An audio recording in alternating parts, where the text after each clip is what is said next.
Well, so running therapy center online needs some skills. Those skills would not be only of using Zoom or managing system on Trello or making out on making WhatsApp groups with your patients or with your clients. Beyond technology, there is something that is a must when it comes to treatments. So when we talk about treatments, everybody would need different type of treatments.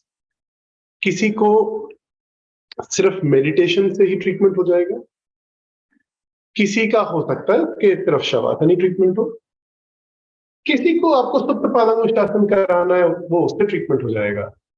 And there might be somebody who probably has to do some yoga postures with a few props like a block or maybe a chair or maybe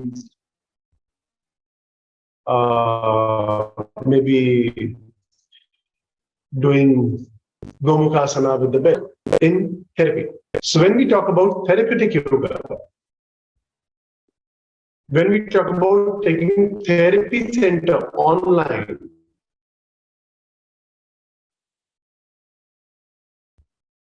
so here we are talking about serious patients. Serious patient means, yes, Ayushi, I know it's raining very heavily outside, so that is why probably the internet might be giving a little lag. So please bear with it.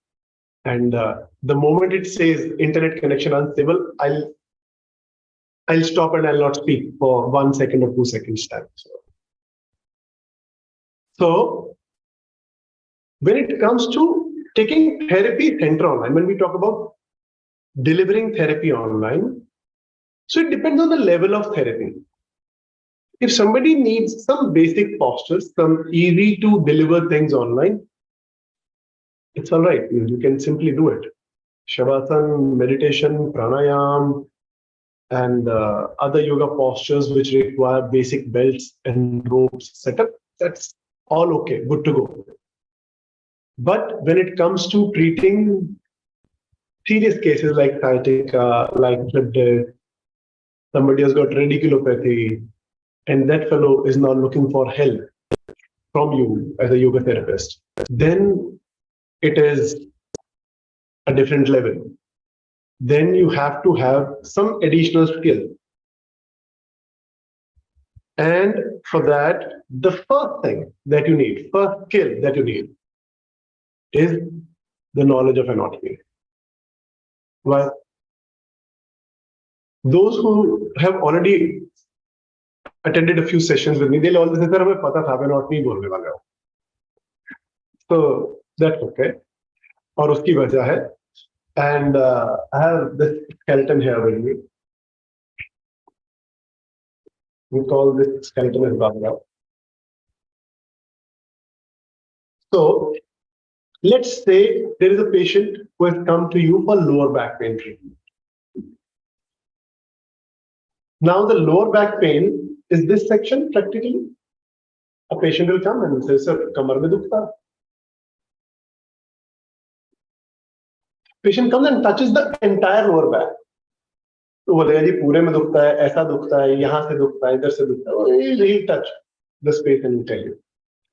Now, the moment he keeps his hand here, how many actually medical points he's covering which can give lower back pain? So, कमर दर्द के इस हाथ के नीचे कितने points है जहां पे उसने हाथ लगा के बोल दे कि इधर दुखता है? So let us see. This is L5, this is S1. मैं आपको skeleton का interior view दिखाता हूँ. ये L5 जोन है, ये S1 है, नीचे सेक्रम का सेक्शन स्टार्ट हो गया. सो ये है L5 S1 की डिस्क. तो ये हुई L4 L5 की डिस्क, ये हुई L3 L4 की disc, and then so on. So ये सारी की सारी डिस्क है. L3 L4 ही बल्ज हो सकती है, L4 L5 कॉमनली होती है और L5 S1 most commonly bulge होती है. कितनी नर्व्स यहाँ से एग्जिट कर रही हैं? तो हर लेवल पे 2 नर्व एग्जिट कर रही है, एक राइट एंड एक लेफ्ट. यहाँ पे कितने जॉइंट्स फॉर्म होते हैं?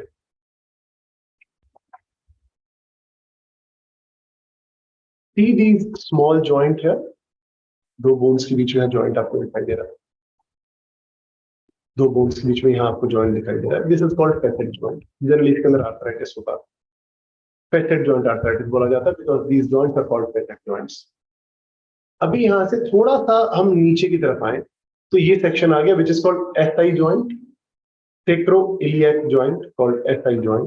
यहाँ से भी अगेन नर्व्स एग्जिट कर रहे हैं. येलो कलर के स्ट्रक्चर यहाँ पे दिखाई दे रहे हैं. These are the nerves. These are nerves. ये रबर लाइक स्ट्रक्चर्स यहाँ पे. Then उसके अलावा यहाँ पे एब्डोमेन में कुछ ऑर्गन्स हैं, उनका भी पेन हो सकता है वहां ट्रिगर होता हो. लेडीज को एब्डोमिनल पेन होता है बहुत बार, लोअर बैक पेन होता है जब मेंस्ट्रुअल साइकिल आता है. तो यूट्रस आगे है पर पेन कमर में आता है, तो कोई वजह होनी चाहिए उसकी, क्योंकि लिगामेंट्स जो हैं वो इसी सेक्शन पे कनेक्टेड हैं सारे के सारे. और अगर यूट्रस की मसल्स जो है वो ठीक से कॉन्ट्रैक्ट नहीं कर पा रही हैं, किसी वजह से ज्यादा ताकत लगा रही हैं, तो इस एरिया में पुल क्रिएट होता है. अभी कमर का दर्द उसने अगर यहां हाथ रखा है तो कितने एरिया कवर हो गए. हम सिर्फ L4 L5 से शुरू करते हैं. L4 L5 का right facet joint, left facet joint. L5 S1 का right facet joint, left facet joint. SI joint right and left. Then L4 L5 के intervertebral disc, then L5 S1 के intervertebral disc, the ligaments and then the muscles. कितनी muscles है यहाँ पे? तो एक important muscle जो है वो क्यू है जो यहाँ से स्टार्ट होती है. That is one muscle. Major on the lower back, and then there are इतनी सारी there are a lot of paraspinal muscles here. Then there is latissimus dorsi, the muscle that is the biggest and the widest muscle on the back that goes up there. ये तो सिर्फ structures हुए. इनकी pathology तो उतनी ही हो सकती है. ये तो सिर्फ स्ट्रक्चर्स हुए, इनकी पैथोलॉजीज कितनी हो सकती है. तो जो यहाँ सी शेप कर्व था, ये सी शेप कर्व आई शेप में कन्वर्ट हो जाए क्योंकि स्टिफनेस ज्यादा है. सो मसल्स ने कर्वेचर को पीछे खींच लिया, प्रॉब्लम हो सकती है. सैक्रोइलियाटिस हो सकता है, स्लिप डिस्क हो सकती है, डिस्क बल्ज हो सकता है, अलग अलग ग्रेड में हो सकता है. तो bringing it back to the point कि हमें टेक्नोलॉजी के साथ इसका क्या कनेक्शन है. पेशेंट जब रिमोट है, किसी दूसरी लोकेशन पे है, तो अब वो जब आपको बता रहे कि मुझे यहाँ पे, और आप ट्रीटमेंट स्टार्ट करते हो generally let's start with Bhujang. Doing it online so will do easy, slow करेंगे एंड थोड़ा थोड़ा करेंगे. आपको जब दिक्कत हो आप रुक जाना. These are general instructions every yoga teacher gives to their students. Diagnosis अगर ठीक हो गया तो प्रॉब्लम सॉल्व हो जाएगी, नहीं हुई तो बढ़ भी सकती है. मतलब फैसेट जॉइंट आर्थराइटिस होने का चांस किसको है? फैसेट जॉइंट आर्थराइटिस होने का चांस है कोई ऐसा व्यक्ति जिसको या तो पेल्विस हैवी है, नंबर 1, फीमेल्स के केस में ऐसा हो सकता है. इतना तो नेटवर्क खराब नहीं है और अब तो स्टेबल भी आ रहा है. सो मैं सिर्फ माइक को अपने पास कर सकता हूं फिलहाल तो. सो अगर हम लोग फैसेट जॉइंट के आर्थराइटिस की बात करें, जो हम इन 4 जॉइंट्स की बात कर रहे हैं, तो ऐसी स्थिति में पेल्विस अगर हैवी है तो यहां पे आर्थराइटिस डेवलप हो जाता है. फीमेल के केस पे हो सकता है, स्पेशली वहां पे जहां पे अभी डिलीवरी हुई हो और अगले 6 महीने 9 महीने उन्होंने बॉडी का ज्यादा ध्यान ना रखा हो. एक केस हुआ.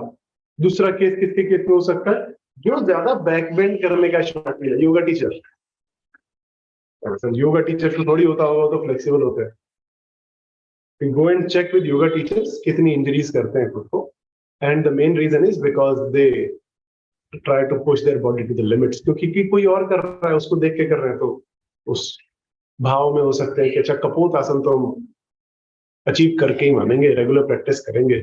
और राज कपूर आसन करेंगे, वो एक्सट्रीम बैक बेंड्स पे जाएंगे। तो अगर आप एक्सट्रीम बैक बेंड्स करते हो without listening and responding to the signals of your body, star लगा हुआ, if you do it that way, अगर आप ठीक से करते हो तो ठीक से ही करते हो।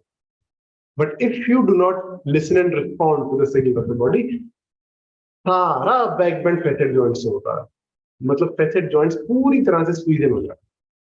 तो ऐसे केस में आर्थराइटिस डेवलप हो सकता है। ऐसा कोई व्यक्ति हो जो स्पोर्ट्स वाला हो, ऐसी कोई मैडम हो जिन्होंने अभी, जिनकी भी डिलीवरी हो, यंग मदर है कोई, ऐसे व्यक्ति को अगर आपने बैक बेंड्स करा दिए तो उसका दर्द बढ़ जाएगा। ऐसे व्यक्ति को फॉरवर्ड बेंड करके फायदा होगा। अब उसका जो फॉरवर्ड बेंड करके फायदा होने वाला है, वो फायदा भी तब ज्यादा अच्छे से निकाल पाएंगे जब उसको स्लिप डिस्क नहीं है, क्योंकि स्लिप डिस्क एक ऐसे फॉरवर्ड बेंड करना डिफिकल्ट है। तो परम्यूटेशन कॉम्बिनेशन क्या बन रहे हैं वो देख के you can take the call. So ये एक चीज हुई फैसेट जॉइंट आर्थराइटिस जिसकी हम बात करें। स्लिप डिस्क है तो सभी को पता है कि फॉरवर्ड बेंड नहीं करने चाहिए,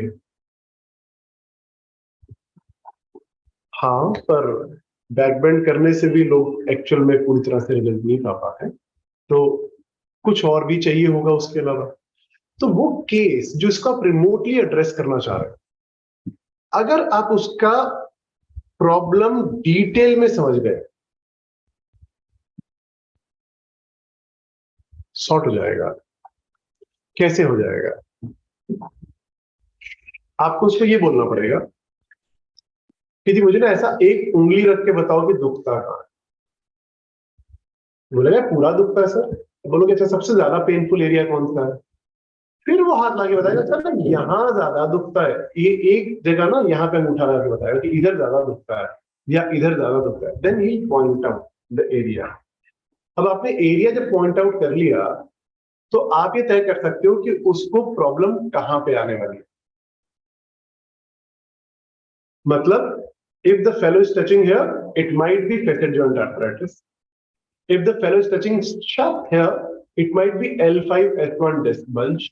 If the person is touching here, it is sacroiliitis of the right side and of the left side. If the person is saying the pain is here in the hip area, यहाँ पे बताते हैं बहुत सारे लोग।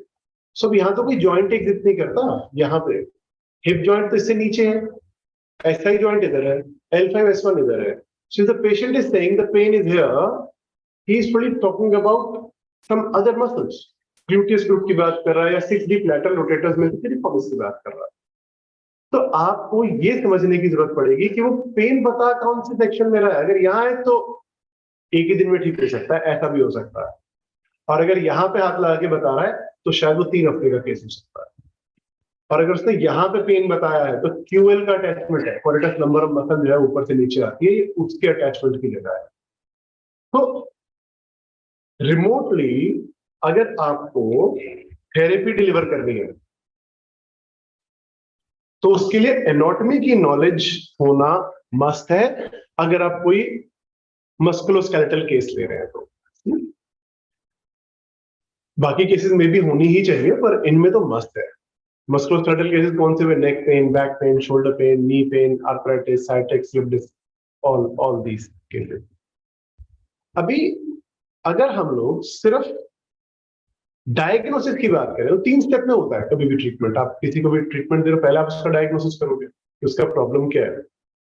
Second आप क्या करेंगे उस केस में?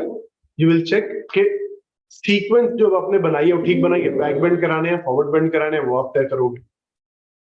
अब वो बैक बेंड फैसेट जॉइंट के हैं या स्लिप डिस्क की वजह से फॉरवर्ड बेंड नहीं करने, वो सब सेकेंड लेवल पे आप करोगे। सीक्वेंस बनाना रिमोट केसेस में इज अनदर इंपॉर्टेंट थिंग। तो पहली चीज आपको जो करनी पड़ेगी वो है एनाटॉमी की नॉलेज होनी चाहिए। दूसरी चीज जो हमारे को आपके केस में चाहिए वो है आपकी डिलीवरी, आपकी सीक्वेंस बनाना आना चाहिए। तो अगर एनाटॉमी पता होगी तो सीक्वेंस बनी जाती है मोर और लेस, क्योंकि फिर आपको उसकी थेरेपेटिक एप्लीकेशन समझ में आती है और उसके लिए कोई थेरेपी का कोर्स करना पड़ेगा ऐसा जरूरी नहीं है। आपने अगर एनाटॉमी समझ ली है तो आपको पता है कि कौन सा स्ट्रक्चर कहां पे है और फिर उसके लिए थेरेपी आप जनरल योगा से निकाल सकते हो। देन उसकी डिलीवरी इफेक्टिवली होनी चाहिए। डिलीवरी इफेक्टिवली करने का मतलब हुआ कि आपने जो सीक्वेंस बनाई है, क्या वो आप ठीक से एग्जीक्यूट करा पा रहे हो रिमोटली। तो अभी यहाँ पे ना एक बड़ा इंटरेस्टिंग पॉइंट है जो ऑनलाइन में एक बैरियर क्रिएट करता है। आपने कोविड के दौरान देखा होगा कि ऑलमोस्ट सारी चीजें ऑनलाइन होनी स्टार्ट हो गई। योगा तो ऑनलाइन हो ही गया, डॉक्टर की कंसल्टेशन ऑनलाइन हो गई, प्रॉब्लम सॉल्विंग मीटिंग्स, कंपनी की meetings, all these things went completely online. मतलब बिजनेस ट्रेवल तो प्रैक्टिकली बंद ही हो गया, और उसके बाद से आज तक बिजनेस ट्रेवल बंद ही है मोर और लेस। सब लोग जूम पे ही मीटिंग करते हैं, अब तो वो आदत लग गई 2 साल में। लेकिन क्या ऑनलाइन नहीं गया? बताओ चैट में लिख के बताइए जरा, ऐसी कौन कौन सी चीजें हैं जो ऑनलाइन नहीं जा सकी? Write down. Surgery could not go online, correct, yes Sheetal, surgery could not go online. Hair cutting could not go online, yes very much, लोगों ने घर में करनी शुरू कर दी, खुद से बाल काटने शुरू कर दिए लोगों ने, yes. Physiotherapy, yes, physiotherapy could not go online, और any other form of therapy could not go online. Acupressure could not go online, but हाँ अगले को बता सकते हो, खुद से पॉइंट दबा ले तो हो जाता है, but still therapies could not go online. और फिजियोथेरेपी या ऑस्टियोपैथी या कायरोथेरेपी, कोई भी थेरेपी ऑनलाइन नहीं जा पाए। थेरेपी के ऑनलाइन ना जाने का मतलब, हम बात कर रहे हैं इंटेंसिव केसेस की बात कर रहे हैं, हम उनकी नहीं बात कर रहे कि जस्ट लंबैगो हुआ था, घुटने राइट लेफ्ट घुमाए और वो कमर का दर्द ठीक हो गया, हम उसकी बात नहीं कर रहे। वो बहुत बेसिक लेवल की चीजें होती है। बैठे बैठे थोड़ी कमर में स्टिफनेस आती थी सर उसको, उसने मुझे बोला सेशन ज्वाइन करने के लिए, मुझे तो बैक पेन होता है, आप योगा कराओ, मैंने योगा कराया, वो ठीक हो गया। वो ना बेसिक्स है, वो वो बेसिक्स है, वो वो अलग लेवल है। हम बात कर रहे हैं एक्चुअल थेरेपी की, जहां पे पेशेंट ट्रीट हो गया है। तो ऐसी स्थिति में delivery online became really challenging, और जो सिस्टम्स पूरी तरह से पर्सन डिपेंडेंट थे, जो सिस्टम पूरी तरह से पर्सन डिपेंडेंट थे, पर्सन डिपेंडेंट का मतलब क्या हुआ? कोई आपकी बॉडी पे एडजस्टमेंट करके देगा, those treatments could not go online. Massage therapy could not go online, massage कैसे करेगा कोई ऑनलाइन जाके? ऑस्टियोपैथी जहां पे वो स्पाइन का ट्रक ट्रक करेंगे, could not go online. Chirotherapy couldn't go online. Physiotherapy also could not go online, and acupressure also could not. Acupuncture तो definitely couldn't go online.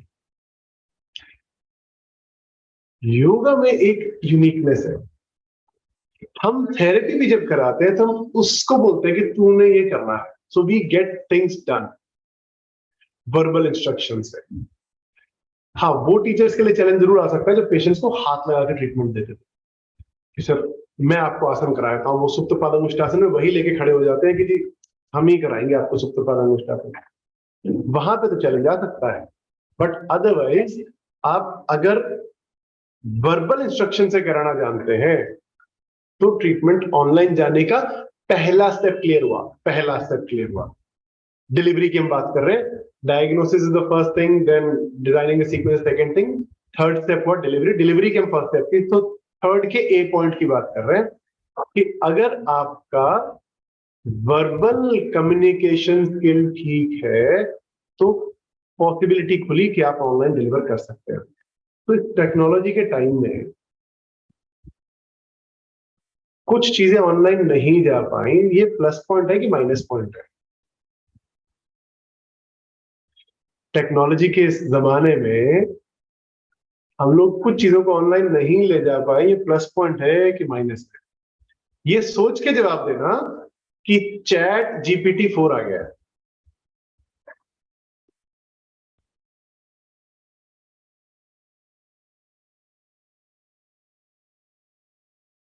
जिस रफ्तार से टेक्नोलॉजी ह्यूमंस को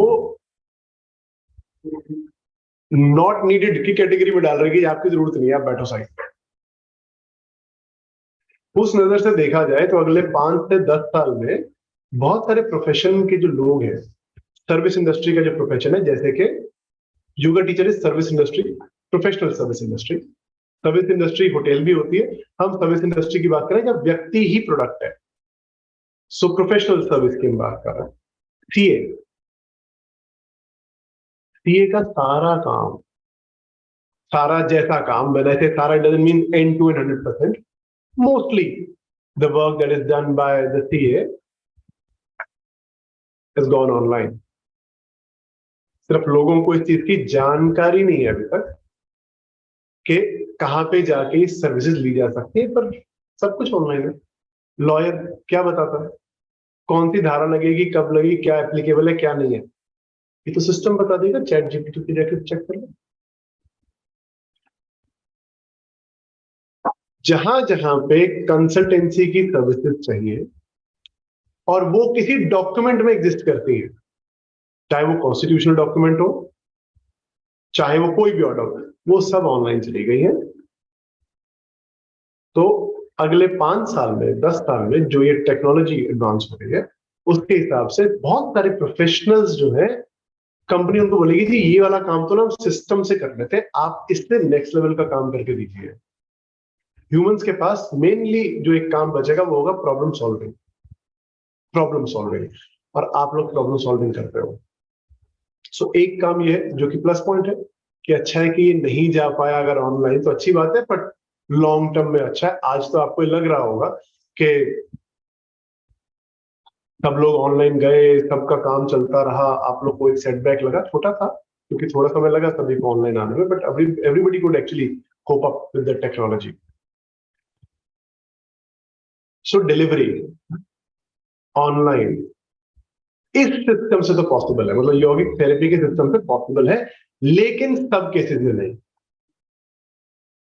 व्हेन आई से सब केसेस, मैं सिर्फ उन क्रिटिकल केसेस में से बात कर रहा हूं, मैं नीचे वाले चंक की बात ही नहीं कर रहा हूं, मैं क्रिटिकल केसेस की बात कर रहा हूं। उन क्रिटिकल केसेस में से भी कुछ केसेस में डिलीवरी पॉसिबल है।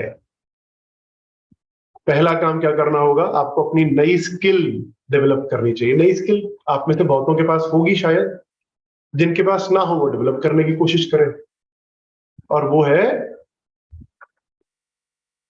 मैं अपने शब्दों में उसको बोलता हूं, शब्दों को धार देना। शब्दों को धार देना, अपनी अपनी वाणी को शुद्ध करना। आप जो भी बात बोलना चाह रहे हैं वही कम्युनिकेट हो रही है क्या? Let me give you an example. दो व्यक्ति बात कर रहे हैं, एक ने दूसरे को कुछ बोला, तो क्या दूसरे ने वही समझा जो पहला कहना चाह रहा था? तो ब्रेक डाउन कहां कहां होते हैं? नंबर एक, पहले ने अपने दिमाग में कुछ सोचा, उसने जो सोचा क्या, उसने उसको ठीक शब्द दिए, उसकी वोकैबुलरी इनफ थी कि वो उनको ठीक शब्दों में पिरो के अगले को बता सके। सो पहला ब्रेकडाउन उसके सोच के, उसके बोलने में। दूसरा ब्रेकडाउन, ए ने बोला, बी ने सुना, ए ने जो बोला क्या, बी ने वही समझा। आप बोल तो रहे हो मजेंटा कलर, मेरे को पता ही नहीं मजेंटा कलर कौन सा होता है, फ्रोजी कलर कौन सा होता है, मुझे पता ही नहीं। आप सोच रहे हो, आप बोल रहे हो, शायद आपको पता है। ए ने बोला, बी ने सुना, उसको पता ही नहीं क्या क्या बात है। उसने जो सुना क्या, उसने उसको एग्जीक्यूट किया। मैंने सुन लिया कि फ्रोजी कलर, मुझे लगा कि फ्रोजी में येलो का कोई शेड होता होगा, ये कलर शायद फ्रोजी होता है, एग्जाम्पल की बात।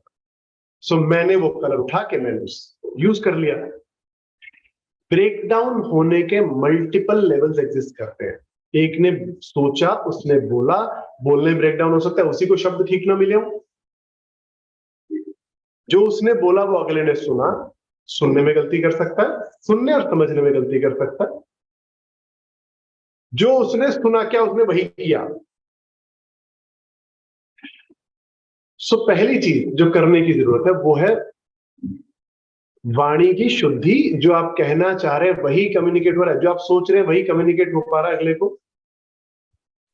और ये स्किल ऐसा लगता है कि हमारे पास तो है ही, मैं तो जो बोलना चाहता हूं वही बोलता हूं, अगले को तो वही, मेरी बात तो समझ में आ जाती है। तो मैं उसके लिए आपको एक सवाल पूछता हूं, अपने आप को जवाब देना चैट बॉक्स में लिखने की जरूरत नहीं है। न्यू ईयर रेजोल्यूशन कितने लोगों के पूरे हो गए? न्यू ईयर रेजोल्यूशंस कितने लोगों के पूरे होते हैं? बहुत लोगों ने तो लेने ही छोड़ दिए कि पता है सर पूरे तो होते नहीं, लेके क्या करें। अब नहीं लेते सर, पहले सोचा करते थे, होते ही नहीं थे सर, फिर अब छोड़ दिए हम लोगों ने, रेजोल्यूशन नहीं लेते सर। क्यों नहीं पूरे होते? अच्छा, क्यों नहीं होते वो छोड़ देते हैं फिलहाल, वो लंबी जाएगी कॉन्वर्सेशन। फिलहाल सिर्फ इतना जानिए कि अगर आपके न्यू रेजोल्यूशन पूरे नहीं हो रहे, ये एक बेंचमार्क है, ये एक लिटमस टेस्ट है इस बात का कि आपके शब्दों में जान नहीं है। लेट मी रिपीट, अगर आपके न्यू ईयर रेजोल्यूशंस पूरे नहीं होते, इसका मतलब आपके शब्दों में जान नहीं। You don't value what you say. If you don't value what you say, वाणी में शुद्धि है ही नहीं। फिर आप ओवर स्टेटमेंट्स होती होंगी, अंडर स्टेटमेंट्स होती होंगी, एप्रोप्रिएट स्टेटमेंट्स नहीं बोलते होंगे। बारिश आई, अरे कितनी बारिश आई पता है, बहुत बारिश आई, बहुत बारिश। वाकई बहुत बारिश आई थी? इतने एक्सप्रेशन के साथ ऐसी बताने वाली बारिश आई थी, या बारिश आई थी, तेज बारिश आई थी? छोटा सा डिफरेंस है दोनों बातों। How do you express? So language mean communication जो है वो तीन तरीके से होता है। 100 में से 7%, 7% is words, 7% is words. Almost 23% is your tone, किस टोन में बोला गया। 70% इज योर बॉडी लैंग्वेज। इसीलिए तो साउथ इंडियन कोई बोल रहा है तो नॉर्थ इंडियन समझ जाता है वो क्या कह रहा है, भाषा नहीं समझ जाती। नॉर्थ इंडियन कुछ बोल रहा है, साउथ इंडियन समझ जाता है कि, या ईस्टर्न इंडियन समझ जाता है कि क्या बोलने की कोशिश कर रहा है, हाव भाव से समझ में आ जाता है। कोई जर्मन भी आके इंडिया में कुछ बोलेगा, इशारों से बात करके बॉडी लैंग्वेज से समझ जाएंगे हम लोग कि क्या बात करना चाह रहा है। बॉडी लैंग्वेज से 70% कम्युनिकेशन होता है, और बाकी जो बोल रहा है शब्द नहीं समझ में आ रहे, 7% मिसिंग है सिर्फ पूरी कॉन्वर्सेशन में। कोई व्यक्ति आपसे दूसरी लैंग्वेज में बात कर रहा है, आप उसकी बॉडी लैंग्वेज सुनोगे, देखोगे, और वो जिस टोन में बात कर रहा है आपको पता लग जाएगा कि पैनिक कर रहा है, इसको कुछ चाहिए, क्यूरियोसिटी पूछ रहा है, या वो डरा हुआ है, या वो कुछ मांग रहा है। आप उसके हाव भाव से, उसकी टोन से समझ जाओगे, टोन से। तो 70 प्लस 23%, 93% कम्युनिकेशन तो ऐसे ही हो जाता है। सिर्फ 7% कम्युनिकेशन जो है वो शब्दों से होता है, उसकी शुद्धि करना बहुत जरूरी है। तो आप बोलोगे सर हम तो योगा टीचर नहीं सर, हम तो बॉडी लैंग्वेज से करा लेंगे ना, हमारा तो समझा लेंगे, टोन से हो जाएगा, हो जाए। वो वाला चंक हो जाएगा जो फर्स्ट लेवल वाला है। जो क्रिटिकल काम है ना, वो नहीं होगा। उसके लिए ठीक वर्बल कम्युनिकेशन होना जरूरी है। लैंग्वेज कोई यूज करो, मिक्स यूज करो, हिंदी करो, संस्कृत करो, मराठी करो, तेलुगु, कोई फर्क नहीं पड़ता, कोई मर्जी लैंग्वेज यूज करो। जो आप सोच रहे हो वो अगले को कम्युनिकेट हो रहा है, जैसा आप चाह रहे थे वैसा ही हो रहा है। Work done. सो अगर आप शब्दों को धार देते हैं तो आपका डिलीवरी का पहला लेवल पार हो गया। डिलीवरी का, सो 3 का पॉइंट ए क्लियर हो गया वहां पे। इसकी प्रैक्टिस के लिए आपको एक काम करना है, एक काम करना है।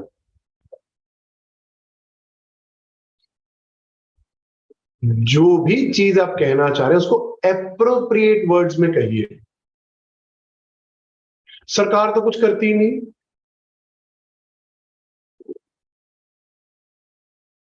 सरकार करती है, उसको इस एरिया में भी काम करना चाहिए। सड़कों पे, सीवर पे, लाइट्स पे, जो भी नीड है उस पे काम करना चाहिए सरकार को। ये कहना चाह रहे हैं आप ये नहीं कहना चाहिए सरकार तो कुछ करती नहीं, सरकार कुछ ना करती तो आज सेफ थोड़ी बैठे होते घर के अंदर। देखो सेंसेक्स कितना गिर गया, इतना तो है, बिल्कुल ही मंदी आ जाएगी, बिल्कुल ही आग लगी हुई है, सेंसेक्स तो ऐसे ऊपर चढ़ रहा है कि बिल्कुल ही पता ही नहीं कहां पहुंच जाए। क्या आप यही कहना चाहते थे? वाकई में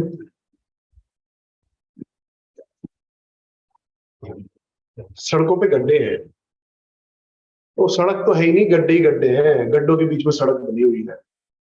क्या आप वाकई में ये कहना चाहते थे? आप ये कहना चाहते थे कि सड़क टूटी हुई है, उसमें काफी जगह पे गड्ढे हैं।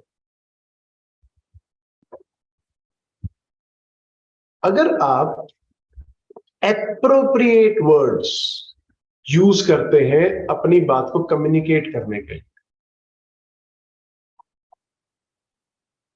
Work done. और ये काम किसी क्लास में जाके नहीं होगा, ये आदत आपको लगानी है सुबह शाम, जब आप घर में बात करते हैं, अपने आप से बात करते हैं तो भी, दूसरों से बात करते हैं तो भी, भगवान से बात करते हैं तो भी।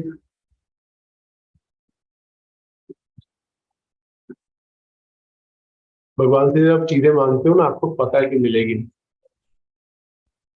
पता होता है मन में, क्योंकि आपको पता है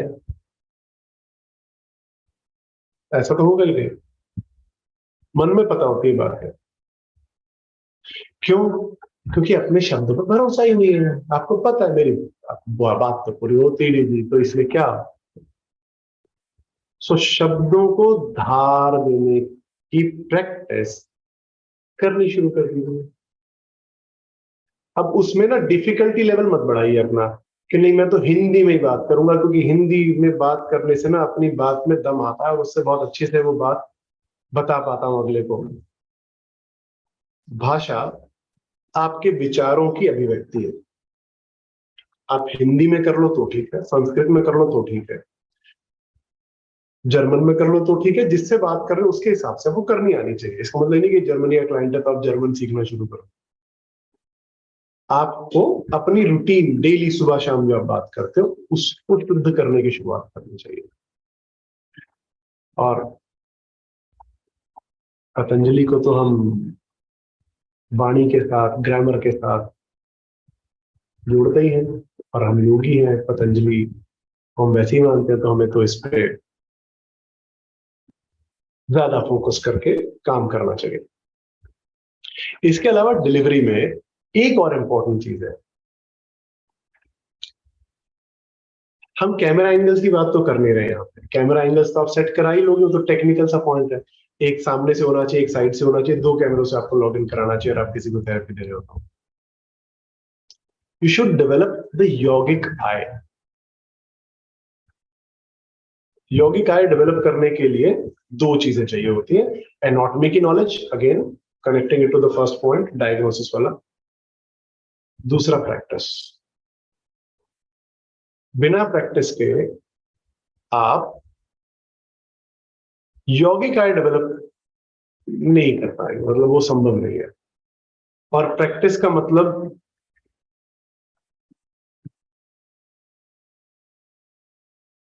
फिजिकल पोस्चर में आसान बना के बता रहा हूं, प्रैक्टिस वही है जो आप आसनों का अभ्यास करते हैं, वही है। पर क्योंकि आप ट्रीटमेंट की बात कर रहे हैं, तो हर आसन को कहीं ना कहीं थेरेपी से कनेक्ट करना आना चाहिए, जब आप अपनी प्रैक्टिस करते हैं तब।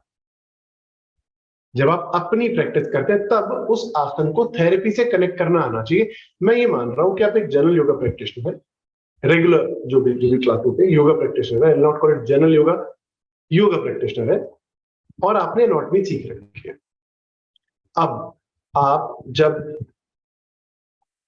पश्चिमोत्तानासन कर रहे हैं तो हैमस्ट्रिंग्स का क्या हो रहा है, तो रेक्टस एब्डोमिनस का क्या हो रहा है, तो रेक्टस फेमोरिस का क्या हो रहा है, क्वाड्रिसेप्स ग्रुप की मसल। आपके स्कैपुला, शोल्डर्स किस डायरेक्शन में मूव कर रहे हैं, इस पे ध्यान लगाना चाहिए जब आप आसनों का अभ्यास करते हैं अपना।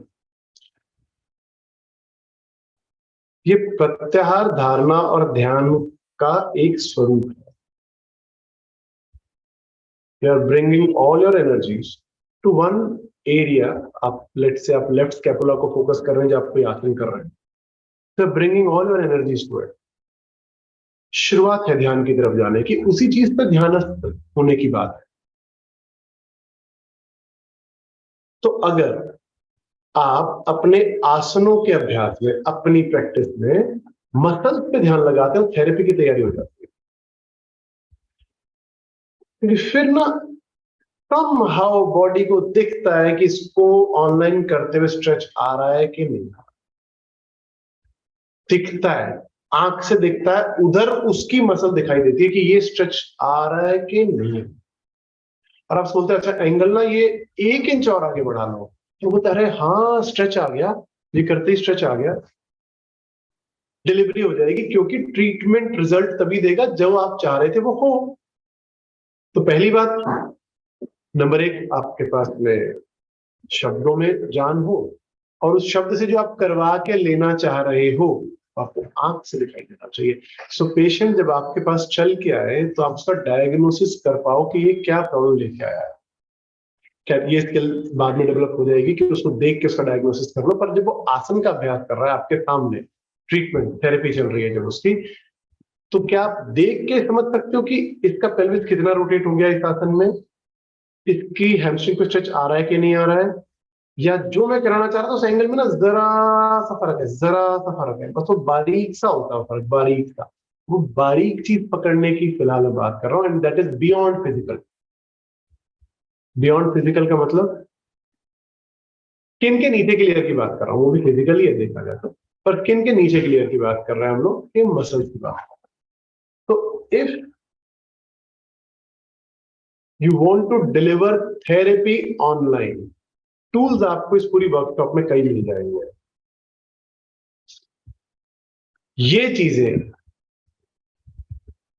होनी चाहिए to deliver therapy online, therapy to the critical cases, जिसमें से हम चुन के केसेस लेते हैं, हम सभी केसेस को हाँ नहीं करते। तो आप बोलोगे सर इतनी मेहनत करेंगे, पहले एनाटॉमी सीखे डायग्नोसिस के लिए, फिर उसका सीक्वेंस वाला बोलो, चैप्टर क्लोज हो, फॉरवर्ड कराना है, बैकवर्ड कराना है, नी का क्या कराना है, फिर उसके बाद हम वाणी की परिशुद्धि करें, फिर उसके बाद हम लोग यौगिक आई डेवलप करें, और उसके बाद भी आप कहते हो सारे के सारे चंक को ट्रीट नहीं करेंगे, उसमें से छोटा छोटा हिस्सा मतलब उसमें से वो हिस्से लेंगे, वो केसेस लेंगे जो हम ट्रीट कर सकते हैं।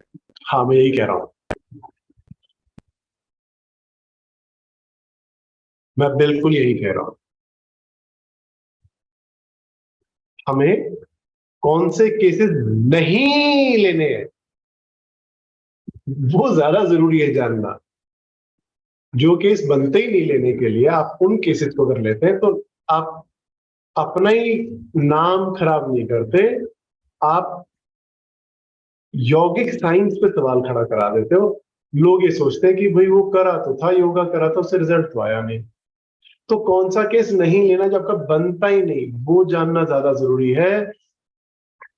तो इतनी मेहनत करके क्या वो थोड़े से केस ऑनलाइन डिलीवर कर पाओगे? हाँ बढ़िया से कर पाओगे उनको डिलीवर, पर जिनको हाँ करोगे उनके रिजल्ट आ जाएंगे। उसमें भी कई डूज एंड डोंट्स होंगे, आप उसको बोलोगे भैया जो मैं कह रहा हूँ उतना जरूर कर लियो, ये सब काम करने जरूरी है। वो हो सकता है करे नहीं करे, वो फिर अलग कहानी है कि उसकी तरफ चली गई कुछ चीजें। उसको आपने बोला था कि हरी सब्जियों का जूस पी लेना जी डेली सुबह उठ के, वो पीता ही नहीं, अब वो उसी के खाते में वो काम, वो चैप्टर हम छोड़ देते हैं। हम अपनी तरफ से तैयार है क्या ऑनलाइन डिलीवरी के लिए? तो उसके लिए ये स्किल्स जिनकी हम लोगों ने अभी बात करी है, ये होना मस्ट है। ये है तो ट्रीटमेंट ऑनलाइन जा सकता है। Treatment of the critical cases, general treatments तो योग में निहित है, और वो आई नो आप में से बहुत सारे लोग ऑलरेडी कर रहे हैं। तो these were the things that I wanted to share with all of you today. आप लोगों के क्वेश्चंस होंगे तो I request moderator to please put up the questions now and I'll take them up now. Thank you. Thank you, sir. What a beautiful session. Honestly, to all the attendees, I'll say that yogic eye is very, very important. And developing this yogic eye is just not an online program. You'll attend a few hours online program and you will get this yogic eye. Friends, for that, you need a journey. There is a journey which you have to set and you have to start and you have to keep constantly practicing, because there will be a lot of times where there will be failures, where there will be success points, there will be celebration points as well. But on the basis of the feedbacks which you'll constantly receive from your patients, from your clients, from your students, on that basis you will develop this yogic eye. And not only that, yogic eye is actually a skill. So what Dr. Deepak constantly speaking is actually his journey, which he started at Dr. S.V. Karandika's center. And from there until now, that's why he's master of so many students. Oh, thank you so much. When it comes ultimate yoga therapy program, when it comes anatomy programs, when it comes about biomechanics, when it comes about locomotions, movements related to yoga therapy. That's why we go back again and again to Dr. Deepak Sachdeva for such topics. Thank you, Dr. Deepak. Thank you for so joining much. us. Thank you very much. Thank you. So now it's time to take the questions.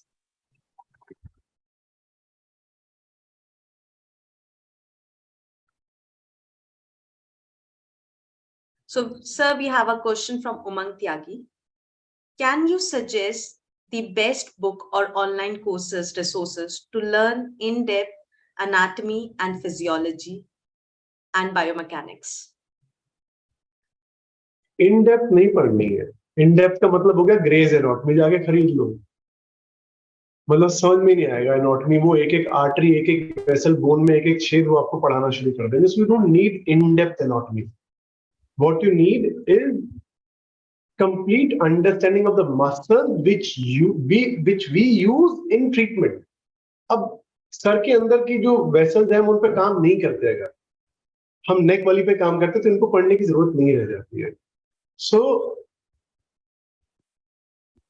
आपको जो major muscles है body की उनका origin पता होना चाहिए, उनका action origin मतलब उनका अटैचमेंट पता होना चाहिए कि वो कहाँ पे है. मान लो हम डेल्टॉइड की बात कर रहे हैं, सबको पता होना चाहिए डेल्टॉइड यहाँ पे, उसके 3 हिस्से, एक एंटीरियर है, एक मिडिल है, एक पोस्टीरियर है. इतना पता होना चाहिए. नंबर 1. नंबर 2, आपको उसको डायरेक्शन ऑफ फाइबर्स पता होने चाहिए. डेल्टॉइड यहाँ है, डायरेक्शन ऑफ फाइबर्स ये है. आप ये ना सोच लो कि डायरेक्शन ऑफ फाइबर्स ऐसे है. So if you take direction of fibres downwards, तो आपको पता है कि ये एक्शन ना एंटीरियरली बाजू को लिफ्ट करने का और नीचे करने का ही करने वाला है. आपके पास जो केस आने वाले एनाटॉमी के, वो केसेस कैसे होंगे? किसी का हाथ नहीं उठ रहा है, किसी की बाजू नहीं चल रही है, किसी को मुड़ने में दिक्कत है, हम उन केसेस की बात कर रहे हैं. तो उतनी एनाटॉमी जानने के लिए आपको मेजर जो बॉडी के 70 ऑड मसल्स है वो पता होनी चाहिए. 650 मसल्स है, 650 को जानने की जरूरत नहीं है. और ये जो 70 मेजर मसल्स है, अप्रोक्सीमेटली 70, कहीं 65 मिलेंगे, कहीं 75 मिलेंगे. कुछ लोग छोटी मसल्स को भी मेजर में काउंट करते हैं, which is okay. 70, 75 जो भी वो नंबर निकलेगा, इनको अच्छे से पता होना चाहिए. तो इनकी इन डेप्थ नॉलेज होनी चाहिए, इन मसल्स की इन डेप्थ नॉलेज होनी चाहिए. तो मेजर मसल्स की लिस्ट आपको ऑनलाइन मिल जाएगी. And book that I would recommend is Tortora and Grabowski. So ये जो बुक है ये एक अपने आप में बहुत वास्ट बुक है, अच्छी मोटी किताब है, पर ये सिर्फ आपको एनाटॉमी नहीं, फिजियोलॉजी, पैथोलॉजी और कई सारे मेडिकल के ऐसे प्रॉब्लम्स को आसान भाषा में समझा देगी जो अदरवाइज समझने मुश्किल होंगे. बहुत अच्छी इमेजेस है इस बुक में, कलरफुल बुक है और सारी चीजें डिटेल में एक्सप्लेन और लास्ट में हर चैप्टर के आखिर में क्वेश्चंस दिए हुए हैं. सो आपको सेल्फ स्टडी का मौका मिलता है. सो टोरटोरा वो 500 रुपए की होगी किताब, और शायद 27वां या 30वां एडिशन अभी इस बुक का चल रहा है. सो नई जो रिसर्च होती है वो उस बुक में डाल दी जाती है. एनाटॉमी वही की वही है जो 14वें एडिशन में आई थी या जो 17वें एडिशन में आई थी, वही एनाटॉमी आज भी है.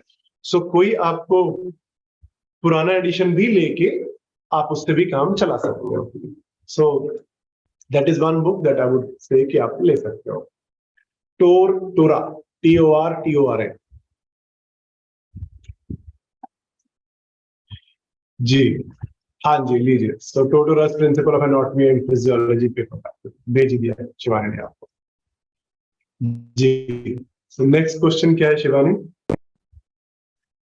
Friends, do we have any more questions? Or we just have this question?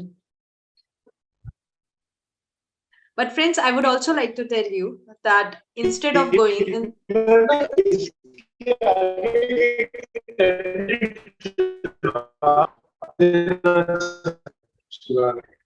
sir, actually we lost you. Sorry. Sir, anatomy पूछने, एनाटॉमी की बुक तक सीमित। Okay, am I back? okay, so there is one more question. Umang Tyagi want to know a book on yoga therapy as well. So Umang, sir, shall I answer Umang on something on this? So Umang, I would say that you might be asking so many books names, but there is a quick answer to your question. There is a program by Dr. Deepak itself, and that says Ultimate Yoga Therapy Program. And that's a 15 sessions digital program, plus there is a 21 days on-floor training. It's a hybrid program.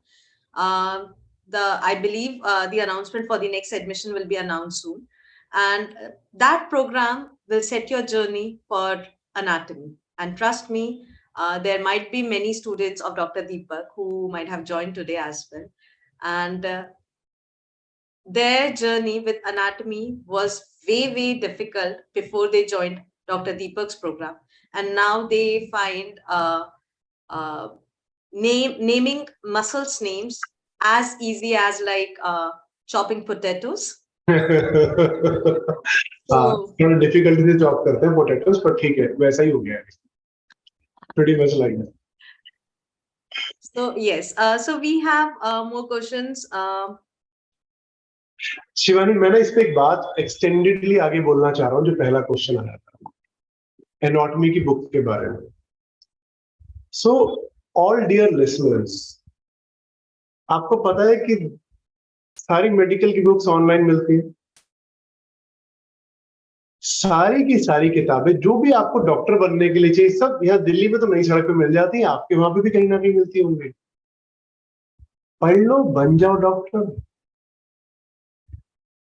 अगर उसी book से ही बन सकते तो data तो available है, होता नहीं उससे काम, होता नहीं उससे काम। इसीलिए कॉलेज रन करने पड़ते हैं मेडिकल के, क्योंकि बुक्स से अगर हो जाता ना तो सारे डॉक्टर बन जाते, सब अवेलेबल है बुक्स। बुक्स को ना डीकोड करना पड़ता है, वो डीकोड करने के लिए कोई गाइड चाहिए होता है। तो आई वुड सजेस्ट कि आप एनाटॉमी पढ़ने के लिए कोई गाइड ढूंढ लीजिए, जो आपके एनाटॉमी ऐसी पढ़ा दे कि आपकी समझ में आ जाए, बस दैट्स इट। वो क्या ऑनलाइन हो सकता है? हाँ हो सकता है, ऑनलाइन हो सकता है। क्या वो ऑफलाइन हो सकता है? ऑफलाइन भी हो सकता है। क्या एनाटॉमी बहुत डिफिकल्ट है? ये बड़े लोगों को सवाल होता है, एनाटॉमी तो सर बड़ा मुश्किल है, कैसे करेंगे, कितने दिनों में कोर्स पूरा होगा, कितना लंबा चलेगा? So anatomy is one of the most logical subjects, one of the most easiest things to understand. So that was an extended answer to your question. Back to you, Shivani. Sir, we have a question from Varsha. Which non-skeletal muscular cases can also be treated online? Non-musculoskeletal cases. So the question is non-musculoskeletal cases. Non-muscular, yes, sir. Non-musculoskeletal. अच्छा, so बहुत सारे cardiac issues बहुत सारे हैं जो आप online treat कर सकते हो। एंडोक्राइन डिसऑर्डर्स बहुत सारे हैं जो आप ऑनलाइन ट्रीट कर सकते हो। रेस्पिरेटरी इश्यूज है जिनको आप ऑनलाइन ट्रीट कर सकते हो। तो बहुत सारे, बहुत बहुत बहुत लंबी लिस्ट है। सर्कुलेटरी इश्यूज बहुत सारे जिनको आप ऑनलाइन ट्रीट कर सकते हो। रिप्रोडक्टिव ऑर्गन्स के साथ जुड़े हुए इश्यूज हैं जिनको आप ऑनलाइन ट्रीट कर सकते हो। सो बहुत सारे इश्यूज हैं जिनको ऑनलाइन ट्रीट किया जा सकता है। रादर मस्कुलोस्केलेटल की बजाय ऑर्गन से जुड़े हुए जो इश्यूज है उनको ऑनलाइन डिलीवर करना आसान है। मस्कुलोस्केलेटल में ना एक अलग लेवल ऑफ प्रिसिजन चाहिए। कि यहाँ पे तो स्केलीन है और यहाँ पे अपर ट्रेपीजियस है, अब वो स्ट्रेच इधर लेना है और इधर लेना है, बहुत पास है दोनों, वहां एक्यूरेसी ज्यादा चाहिए। Whereas when it comes to organs, बहुत ही इजी हो जाता है, क्योंकि ऑर्गन्स का साइज बड़ा है, लोकेशन बड़ी वैसी है कि आसनों से इजीली उनको एड्रेस किया जा सकता है। तो musculoskeletal are rather more demanding than non musculoskeletal, बहुत लंबी लिस्ट है जिसको कर सकते हैं। So all of them will fall under these categories जो भी आपको बताई। एंडोक्राइन में आ सकते हैं, डायबिटीज जैसे आ सकते हैं, कुछ एक थायराइड जैसे आ सकते हैं, हार्मोनल इश्यूज आ सकते हैं, जैसे मेंस्ट्रुअल क्रैम्प्स का प्रॉब्लम है, ऑनलाइन ही ट्रीट हो जाते हैं, मतलब with in 3 cycles the abdominal pain will go away. इतने इफेक्टिव सेशंस है कि 3 महीने में पेन ही खत्म हो चुका होगा उनका, in most of the cases जो एब्डोमिनल पेन होता है पीरियड्स के दौरान। सो हम बहुत इफेक्टिवली ऑनलाइन डिलीवर कर सकते हैं नॉन मस्कुलोस्केलेटल केसेस को भी। So next question is by Aronica Singh. For Shuddhwani, what are some drills? What are some drills or behaviors can be added in a day-to-day life that can help with bringing clarity? Ask again, please. Let me read this question. For Shuddhwani, I'll just copy अच्छा, it. okay, हाँ, alright. So वाणी परिशुद्ध की बात कर रहा है। For Shuddhwani, what are the drills or behaviors can be added in a day-to-day life that can help with bring clarity? So she meant to say that can help in bringing the clarity.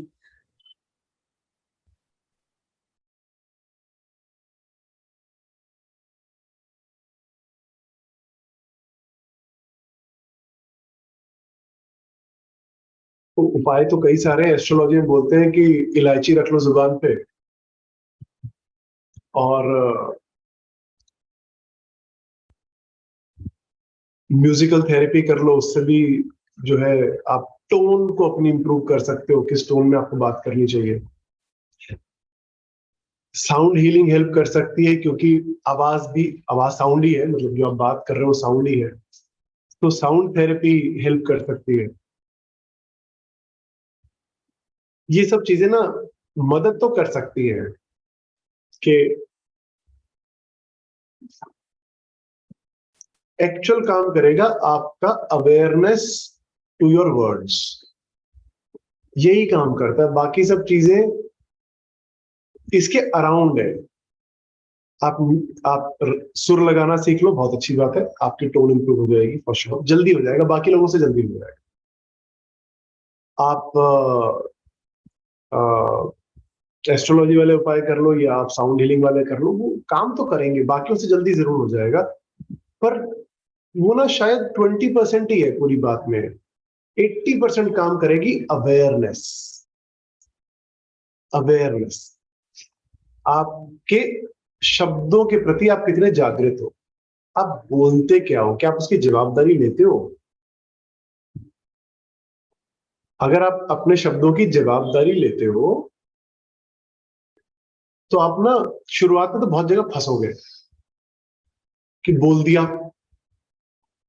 बोला तो मैंने तेरी वजह से था, क्योंकि तूने मेरे साथ ऐसा बिहेवियर किया था इसलिए मैंने तेरे को ऐसा जवाब दिया। हकीकत है कि आपने बोला, आपके मुंह से निकले शब्द, जवाबदारी आपकी है, पूरी तरह से जवाबदारी आपकी है, 100% जवाबदारी आपकी है। आपने बोला है, आपने किया है, अगले ने कुछ भी करा वो उसका एक्शन है, आपने जो करा वो आपका एक्शन है, आपके एक्शन के लिए आप जवाबदार हो। तो आपके शब्द आपकी जवाबदारी है। If you take responsibility of anything and everything that you say, कुछ भी निकल गया मेरी जवाबदारी है, कुछ भी बोल दिया है तो वो मेरी जवाबदारी है, तो आप अपने आप ही ठीक शब्दों का इस्तेमाल करोगे, क्योंकि पता है फंस जाओगे अगर शब्दों की जवाबदारी लोगे, तो जहां गलत बोला होगा वहां फंसोगे, अगली बार अपने आप ठीक करोगे। So be aware of every word that you say in every conversation, everywhere. बच्चों से बात कर रहे हो तो भी, बड़ों से बात कर रहे हो तो भी, पड़ोसी से कर रहे हो तो भी, किसी ऐसे से बात कर रहे हो जिसको आप पसंद नहीं करते तो भी, और किसी ऐसे से जिसको आप पसंद करते हो तो भी, क्योंकि जिसको आप पसंद करते हो उसको आप कुछ एक्स्ट्रा कमिटमेंट्स कर दोगे फिर फंसोगे, जिसको आप पसंद नहीं करते उसके बारे में कुछ बुरा सोच लोगे तो फंसोगे। इसका तो ऐसे हो जाए, इसको तो ऐसे हो, वो भी आपकी जवाबदारी, आपके थॉट्स आपकी जवाबदारी। सो बी अवेयर, क्या वाकई में चाहते हो कि अगले के साथ ऐसा हो जाए? वाकई चाहते हो ऐसा? So just be aware. बाकी सब चीजें ना अपने आप will fall in place. And take responsibility of every word that you say. पहले दिन से ठीक हो जाएगा?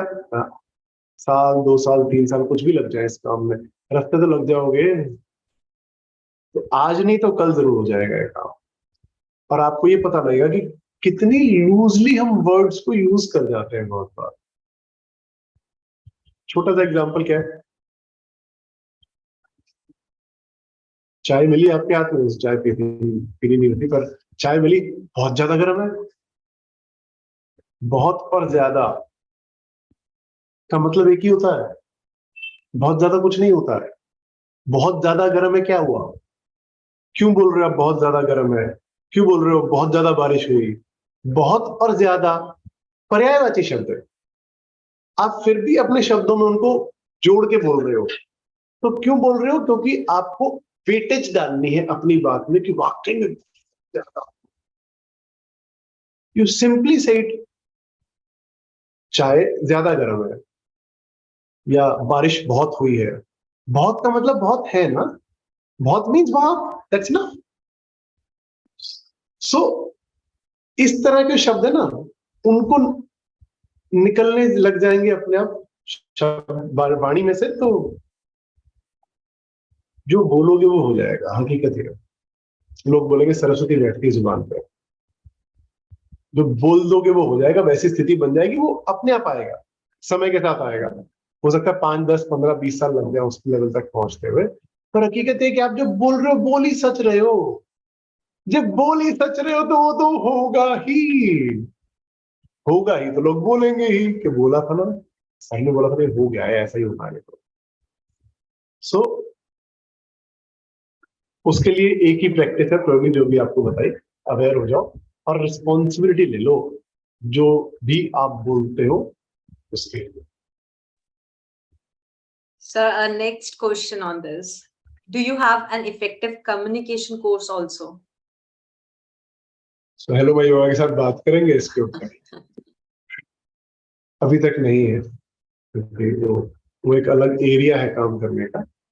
हम लोग थेरेपी में हमारा मेन फोकस रहता है करने का। सो कभी बनाएंगे तो बता दें।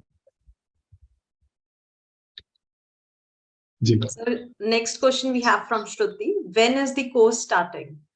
So Shruti, Ultimate Yoga Therapy Program will start by by first weekend or second week of July. But I would suggest that stay tuned to Hello My Yoga website. You'll soon see the details of the program on the website itself. Maybe next week it will be live. So all the details are there with us, but I just don't have in hand with me. So therefore, I'm not able to come to you anything. But you'll be able to see all the details live on the website next week itself. So do we have any more questions, friends? Related to therapy, related to Yogikai? Or we are good to end the session?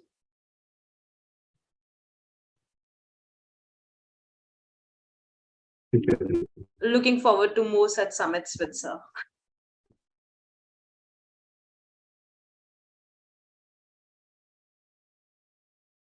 So, sir, we are good to end the session. Thank you so much, sir. Most welcome. It was a beautiful session. Okay. Sir, your voice is breaking. Like, we can't hear you.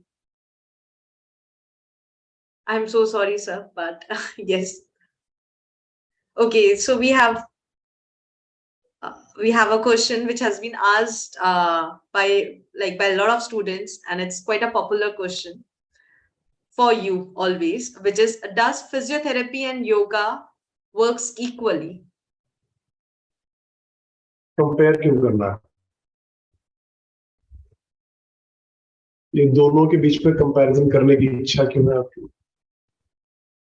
Physiotherapy physiotherapy, yoga therapy yoga therapy. आप ये बोलो कि yoga therapy इस case में काम कर सकती है क्या?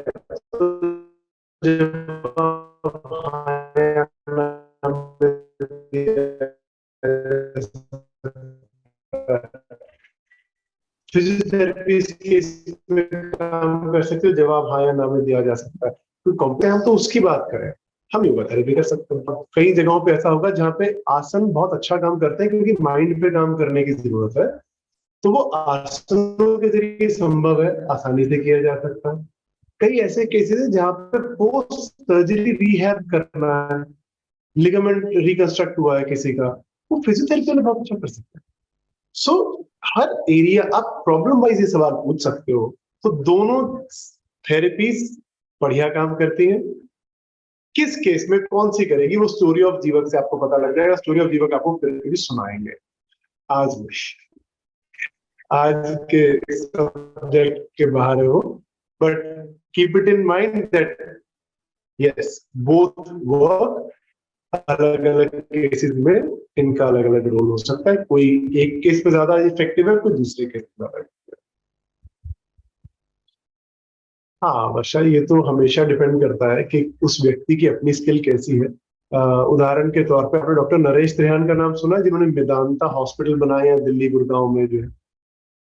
डॉक्टर नरेश त्रिहान अकेले तो पास आउट नहीं होंगे अपने कॉलेज से, उनके बैच में 100-200 लोग रहे होंगे,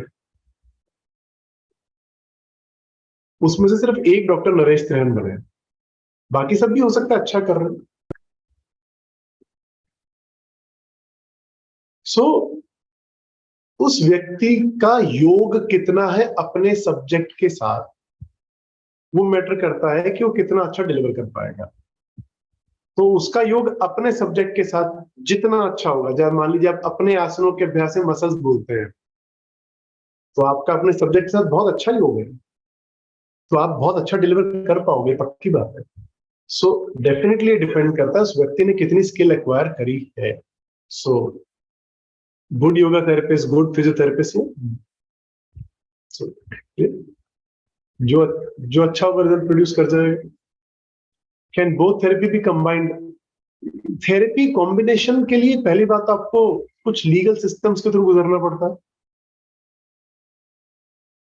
कुछ चीजें जो फिजियोथेरेपी की ऑफिशियल फिजियोथेरेपी की होंगी उसको तो आपको सीखना पड़ेगा ना। आप ये बोल रहे हो कि एक्सरसाइज फिजियोथेरेपी वाली हम करवा लें, एक्सरसाइज आप करा सकते हो, उसको कोई सवाल नहीं। आप दोनों को कंबाइन करना चाहते हो, अगर आपको लगता है कि ये फिजियोथेरेपी में अच्छा, ये योगा थेरेपी में अच्छा, कर सकते हो, पर आपके पास में उसका दोनों का लीगल ऑप्शन होना चाहिए। A physiotherapist can add the degree of yoga, or yoga teacher can also become a physiotherapist. फिर आप कंबाइन कर सकते हो, तो